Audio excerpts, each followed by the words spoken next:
Yes, good morning all of you. We are from Raisen Public School and today we are starting class 8 Hindi chapter number 3 अहिंसा की विजय।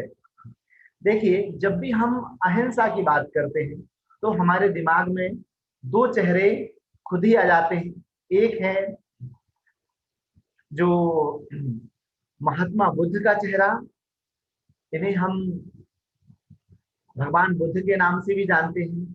इनका जो धर्म रहा है उन्होंने अहिंसा परमो धर्म कहा है। उनका यदि हम एक ब्रह्म वाक्य भी हम उनका कहें कि उनका जो जो फेमस उनका जो स्टेटमेंट था वो था अहिंसा परमो धर्म। अहिंसा जो है सबसे बड़ा धर्म हुआ करता है। उनकी ये बात की उनकी ये सोच रही थी। और यदि हम दूसरा नाम लेते हैं तो महात्मा गांधी का नाम सहसा हमारे दिमाग में आ जाता है।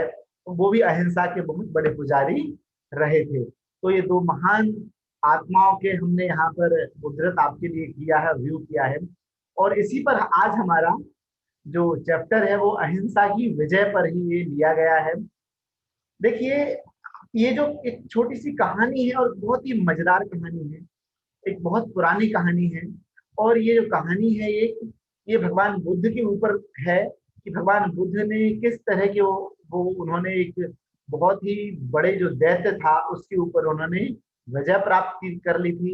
उन्होंने उसको किस तरह से अपने शरण में ले लिया था और किस तरह उन्होंने उस बहुत ही जो भयानक दैत्य था जिसका नाम अंगुलीमाल था, जो लोगों की अंगुलियां काट के अपने पास रख लिया करता था, तो उस कहानी को हम आज यहाँ पर पढ़ने वाले हैं।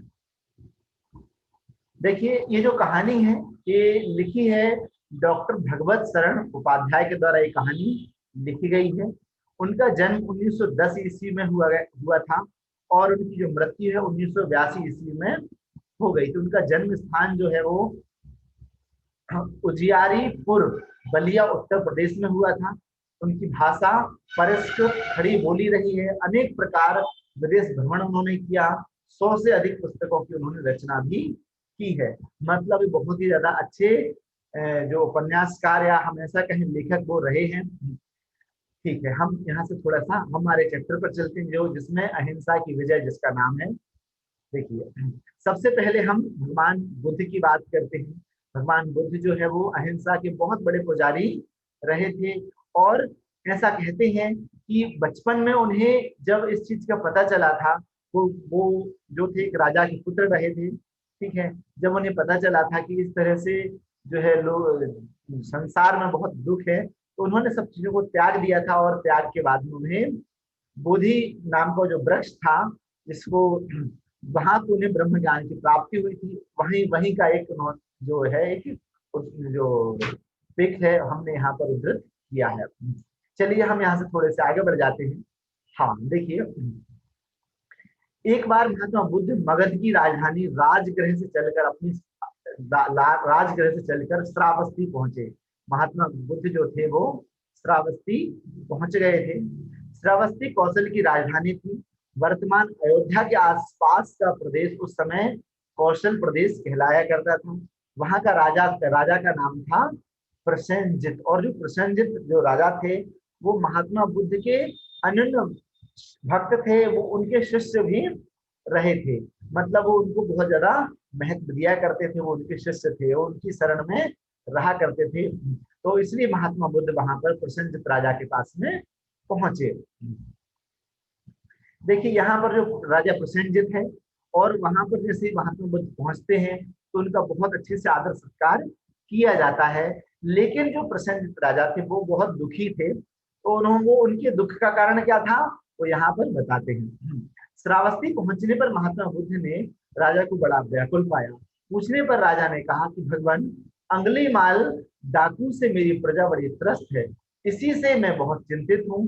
क्या करूं, कुछ समझ में नहीं आ रहा है। मतलब राजा इसलिए दुखी थे क्योंकि जो अंगुलीमाल था वो किसी को भी मार डालता था और मारने के बाद में उसकी एक अंगुली काटकर अपने पास में रख लेता था। उसने प्रतिज्ञा कर रखी थी कि मैं जब तक 1000 लोगों को नहीं मार दूंगा तब तक जो है मैं अपनी ये माला को मैं गिनता रहूंगा। उसको गिनता तो आता नहीं था, तो वो अनगिनत लोगों को मारता हुआ जा रहा था। महात्मा बुद्ध ने राजा को धीरज बंधाया, उनको कहा कि मैं तुम्हारी चिंता पूरी तरह से दूर कर दूंगा, तुम निश्चिंत हो जाओ, ठीक है, मैं उस डाकू को मिलकर उसको समझा दूंगा, ऐसा उन्होंने आश्वासन दिया। अब उसके बाद देखिए क्या होता है कहानी में।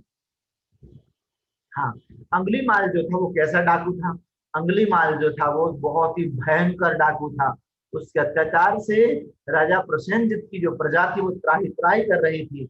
उसने 1000 आदमी की हत्या करने की प्रतिज्ञा कर रखी थी, परंतु वह कितने आदमी मार चुका था इसका कोई हिसाब था ही नहीं। इसकी और उसके लिए बड़ा ही कठिन काम था, उसने कितने लोगों को मार दिया था।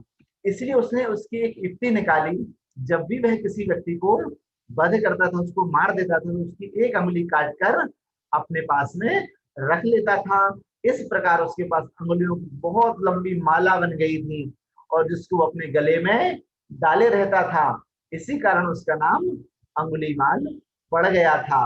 मतलब बहुत ही क्रूर जो राक्षस था या क्रूर वो डाकू था, हम ऐसा कह रहे हैं, क्योंकि वो बहुत ही भयानक दिखने वाला था। तो बुरे कर्म जो करता था, जो व्यक्ति बुरे कर्म करता है उसका चेहरा भी भयानक हो जाया करता है, ठीक वैसा ही वो भयंकर डाकू हो चुका था। देखिए वो कैसा दिखता था। देखिए यहाँ पर हमको अंगुलीमाल जो था उस डाकू का यहाँ पर हमने व्यू बताया, बहुत ही बुरा और बदसूरत। उसके गले में अंगुलियों की माला भी हमको यहाँ पर दिखाई दे रही है।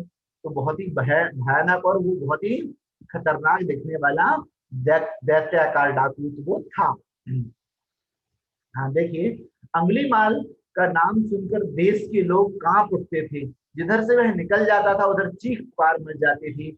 उसकी क्रूरता की कहानियां दूर दूर तक देशों में फैली हुई थी। मतलब लोग उससे बहुत दुखी थे, बहुत उससे डरा करते थे। और उसकी जो इतना वो क्रूर था, उसकी कहानियां थी बहुत दूर दूर तक लोगों में सुनी जाती थी कि इतना ज्यादा बुरा बुरा डाकू है वो, बहुत ही ज्यादा खतरनाक डाकू है, ऐसा लोग कहानियां सुनाया करते थे, ऐसा लोग जानते थे। ठीक है, हाँ, चलिए हम थोड़ा आगे देखते हैं। अब जो महात्मा बुद्ध थे, उन्होंने प्रसेनजित से विदा ली।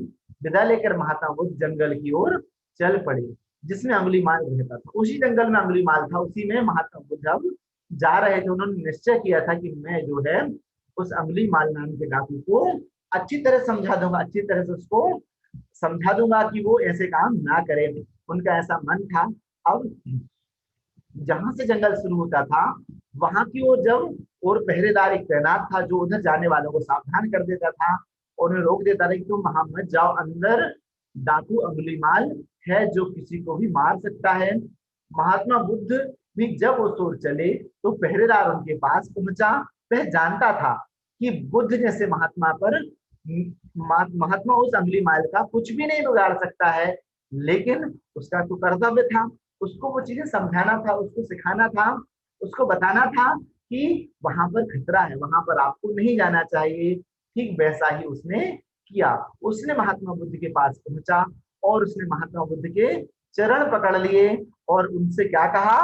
कहा कि महाराज, उधर भयंकर डाकू अंगुलीमाल रहता है, उससे बहुत प्राणों का खतरा है, उधर आप ना जाएं, मेरी बात मान लें। देखिए यहाँ पर जो है ये विनती कर रहा है भगवान बुद्ध से कि तुम उधर मत जाओ, आप वहां पर जाएंगे तो आपको वहां पर खतरा हो सकता है। तो ऐसी प्रार्थना ये अंगुलीमाल डॉक्टर डाकू के पास में ना जाने के लिए ये सैनिक कर रहा है। देखिए आगे क्या होता है। हाँ देखिए, महात्मा बुद्ध थे वो हंस पड़े। उन्होंने उस पहरेदार के सिर पर हाथ फेरते हुए कहा, मेरे लिए किसी प्रकार की चिंता ना करो। फिर वो आगे बढ़ गए। उन्होंने ऐसा कहकर वो आगे बढ़ गए। दोपहर का समय था, चारों ओर पेड़ों ने छाया कर रखी थी, मतलब घना जंगल था, बहुत घना जंगल था जिसमें कि जो धूप थी वो अंदर नहीं आ सकती थी। वह जंगल की राह चलना आसान भी नहीं होता है, उनके लिए भी नहीं था। मतलब जंगल में बहुत सारे कांटे थे, बहुत सारे अलग अलग प्रकार के जो छोटे वृक्ष, बड़े वृक्ष, कई सारे दुविधाएं थी, पत्थर पहाड़ वगैरह ऐसी कई सारी चीजें थी। तो वहां पर वो चले जा रहे थे और घना, बहुत ही ज्यादा घना जंगल था। महात्मा बुद्ध बहुत ही थक चुके थे। अब वो थके थके से भी लग रहे थे, उनके साथ में और कोई नहीं था, वो अकेले ही वहां पर गए थे। पर वे रुके नहीं, वो आगे बढ़ते जा रहे थे। उनका हृदय संसार के कष्टों को देखकर बहुत दुखी हो रहा था। उन्हें लग रहा था कि लोग संसार में कितना दुख है। आज संसार में चाहे वो राजा हो, चाहे वो रंक हो, चाहे वो बहुत ही धनाढ़ व्यक्ति हो, चाहे वो बहुत गरीब व्यक्ति हो या मध्यम वर्गीय हो, कोई भी व्यक्ति हो, उसके लिए कहीं ना कुछ चिंताएं जरूर है। वो पूरी तरह से स्वस्थ, पूरी तरह से सुखी इस जीवन में नहीं है। तो ऐसा वो सोचते जा रहे थे और वो संसार के दुखों से दुखी भी होते जा रहे थे। वो अपने मन में विचारों में बहुत लीन थे और चलते जा रहे थे, परंतु उनके ज्ञान से उनके मुख पर एक सदैव मुस्कान बनी रहती थी और उनका ललाट हमेशा चमकता रहता था। उनके सिर के सामने, उनके माथे पर हमेशा चमक बनी रहती थी, क्योंकि वो बहुत ही ज्यादा ज्ञानवान थे। उनके मुखमंडल पर ऐसा तेज जो था, जो महापुरुषों में हुआ करता, वो उनके चेहरे पर भी था। हाँ देखिए, अब आदमी आदमी को मारता क्यों? उनके मन के अंदर विचार क्या आ रहे थे कि आदमी आदमी को क्यों मार देता है, जीव जीव को देखकर प्रसन्न क्यों नहीं होता है, आखिर इस संसार में इतनी घृणा, इतना ज्यादा अविश्वास, इतना ज्यादा बैरभाव क्यों फैला हुआ है। ऐसा वो सोचते सोचते वो चले जा रहे थे और अपने अंतर मन की बातों में बहुत ज्यादा लीन हो गए थे।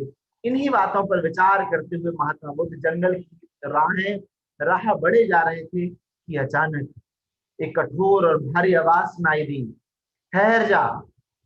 ध्यान भंग होने के कारण महात्मा बुद्ध आगे बढ़ते गए। उन्हें कोई आवाज ही नहीं सुनाई दी। थोड़ी देर में फिर से वही शब्द सुनाई दिए, ठहर जा। मतलब कोई उन्हें बहुत कड़क आवाज में बुला रहा था, कोई उनसे कह रहा था कि अब तुम रुक जाओ, जहां पर हो तुम वहीं पर रुक जाओ। लेकिन वो ध्यान भंग में तो बढ़ते जा रहे थे, उन्हें वो चीज आवाज नहीं आई। लेकिन जब दूसरी बार फिर से आवाज आई तो फिर क्या हुआ, देखिए, एक पीछे डाकू था और वही जोर जोर से चिल्ला रहा था, ठहर जा। महात्मा बुद्ध रुक गए, वो तुरंत वहां पर रुक गए। तुरंत ही घनी झाड़ियों से चीरती हुई एक विकराल मूर्ति आ खड़ी हुई। मतलब जो डाकू था बहुत ही भयानक डाकू था। उसका ऊंचा कद था, काला शरीर था, भयानक चेहरा, लाल आंखें, बिखरे हुए बाल, बड़ी बड़ी मूछें, लंबी मजबूत भुजाएं और चौड़ा सीना, हाथ में कटार, और बहुत ही वह मनुष्य जैसे जैसा लग ही नहीं रहा था, वो एक दैत्य के समान लग रहा था। मतलब बहुत ही भयानक राक्षस जैसा लग रहा था। और वो बस क्या चाहता था, वो महावीर स्वामी को, भगवान बुद्ध को वो मारना चाहता था। उसके कटार से वो उनके ऊपर हमला करना चाहता था, इतना वो खतरनाक दिख रहा था।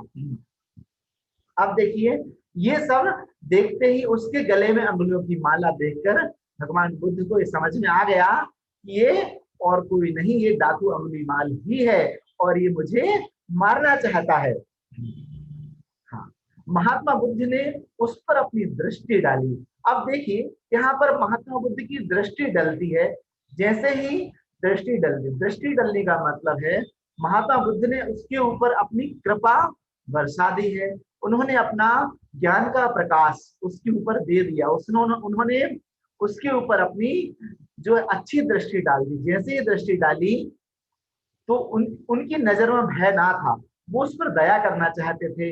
वो उस पर और कोई कुछ नहीं चाहते थे, वो चाहते थे कि ये सुधर जाए, ये ठीक हो जाए, कि इस तरह से क्रूर काम करना बंद कर दे। जैसे ही महात्मा बुद्ध ने अपनी दृष्टि उसके ऊपर डाली और महात्मा बुद्ध के आंखों में भय ना था, प्यार था, वो उसको प्यार करना चाहते थे, वो उसके ईश्वर भक्ति में लगाना चाहते थे।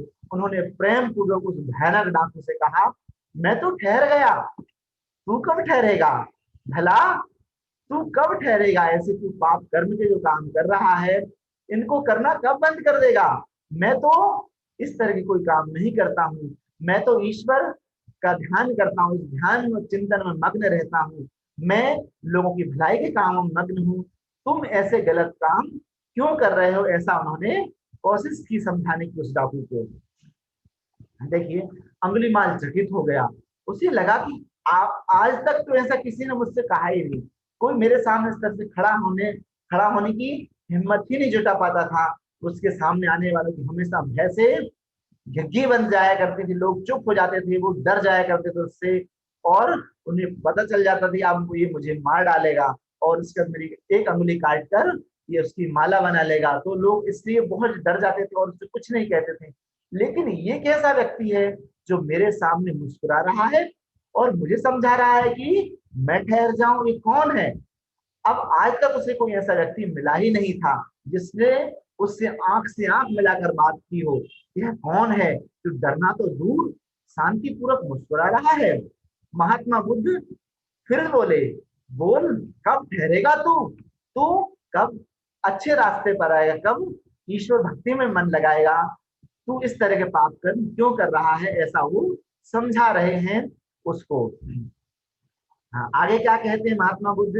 अंगुलीमाल पर महात्मा की बातों का जादू का असर हो गया, क्योंकि उन्होंने, महात्मा बुद्ध ने उसके ऊपर अपनी कृपा वर्षा दी थी। वह विनीत स्वर में बोला, अब वो उनके सामने नतमस्तक हो चुका था और उसने क्या कहा, महात्मन, मैं आपकी बात नहीं समझ पा रहा हूँ, आप क्या कहना चाहते हैं? बुद्ध बोले, अरे जीवन में तो जन्म से मरण तक वैसे ही बहुत दुख है, तो उसे अपनी क्रूरता के कारनामों से क्यों बढ़ा रहा है? आज हम जानते हैं कि हर व्यक्ति के जीवन में कहीं ना कहीं कुछ ना कुछ कष्ट जरूर होता है और संसार तो ये कष्टों से भरा पड़ा है। तो इस तरह के यदि वो यदि काम कर रहा है अंगुलीमाल, तो वो तो संसारिक कष्टों को और बढ़ा रहा है और दुखों को क्यों बढ़ा रहा है? उन्होंने ऐसा कहा, मैं तो ज्ञान प्राप्त कर बंधन से छूट गया हूँ। उन्होंने बोला, उन्होंने कहा अंगुलीमाल से कि मुझे ब्रह्म ज्ञान की प्राप्ति हो चुकी है। अब अब मैं तो छूट चुका हूं, लेकिन तू जो है इस प्रकार लोगों को मार काट रहा है, क्यों इस तरह से उनके कष्टों को क्यों बढ़ा रहा है? और तू अब ये काम करना बंद कब करेगा? इनसे कब छुट्टी लेगा भाई? बोल, कब ठहरेगा तू?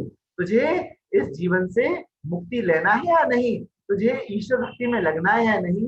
वो उसको समझा रहे हैं, वो उसको समझाने की कोशिश कर रहे हैं।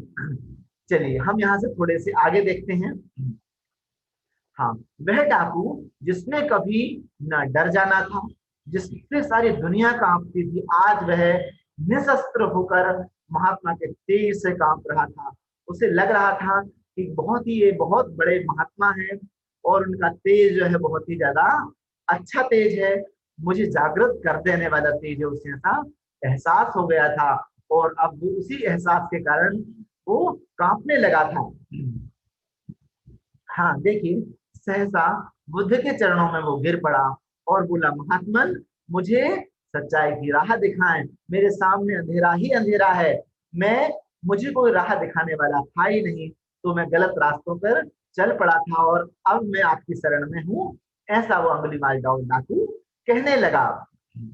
हाँ देखिए, बुद्ध ने उसको शांति, दया और प्रेम का उपदेश दिया। उसने कहा तुम शांत रहो, लोगों के ऊपर दया करो, लोगों से प्रेम करो और सब सामंजस्य के साथ सब मिलजुल कर हम लोग साथ में रहें, तभी ये जीवन हमारा सफल हो सकता है, तभी हमारा जीवन जो है वो सही हो सकता है। ऐसा उन्होंने कहा।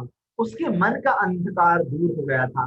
बस थोड़ी सी, बहुत महान व्यक्तियों के भी हमारे ऊपर थोड़ी सी कृपा भी हो जाए तो हमारा जीवन जो है वो अंधकार से प्रकाश में हो जाता है, हमें उस ज्ञान की प्राप्ति भी मिल जाती है, तो हम हर तरह से सही हो सकते हैं, हम सफलता की ऊंचाइयों को छू सकते हैं। बस हमारे लिए एक अच्छे व्यक्ति की तो आशीर्वाद, हमारे बड़ों का आशीर्वाद हमको मिलता रहे तो हम बहुत कुछ जीवन में सफलताएं प्राप्त कर सकते हैं। उसने अंगुलियों की माला तोड़ दी, उसे समझ में आ गया था कि मुझे क्या करना होगा और कटार जो थी लोगों को मारने के लिए वो उसने दूर फेंक दी थी। अंगुलीमाल ने अहिंसा का जीवन प्रारंभ कर दिया था और सदा के लिए वो पुराना जीवन जो था वो त्याग दिया था और वह भगवान बुद्ध का शिष्य बन गया था। तो इस तरह से उसने भगवान बुद्ध की शरण में आकर उनकी दीक्षा ले ली थी और वो अनन्य भक्त उनका बन गया था। तो इस तरह से उन्होंने जो है भगवान बुद्ध ने उसको अपना अपने शरण में लेकर उसको अच्छी शिक्षा दी और फिर वो जीवन में उसने बहुत अच्छे अच्छे काम किए। इस तरह से हमारा जो चैप्टर है यहाँ पर कंप्लीट होता है। देखिए यहाँ पर ये उसका भक्त बन गया था, ये यहाँ पर जो है ये अंगुलीमाल डाकू जो बाद में महात्मा बुद्ध का बहुत बड़ा भक्त बन गया था। Okay, thank you students.